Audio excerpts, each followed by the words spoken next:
পবিত্র রমজান মাসে ভোক্তাদের সুবিধার কথা মাথায় রেখে সরকার ভ্রাম্যমাণ গাড়িতে গরুর মাংস 650 টাকা কেজি দরে বিক্রি করবে।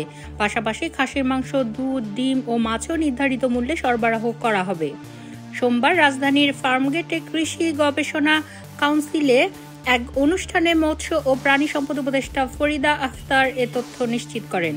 তিনি বলেন, প্রথমে গরু ও খাসির মাংস বিক্রি না করার সিদ্ধান্ত নেওয়া হয়েছিল, তবে পরবর্তীতে জনগণের চাহিদার কথা বিবেচনায় এনে সেই সিদ্ধান্ত পরিবর্তন করা হয়েছে।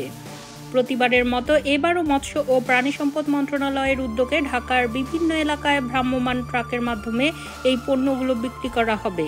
তবে গরুর মাংসের পাশাপাশি অন্যান্য পণ্যের মূল্য কত হবে সে বিষয়ে বিস্তারিত শিগগিরই ঘোষণা করা হবে বলে জানান তিনি। সরকারের এই উদ্যোগ সাধারণ ভোক্তাদের জন্য স্বস্তির বার্তা নিয়ে এসেছে।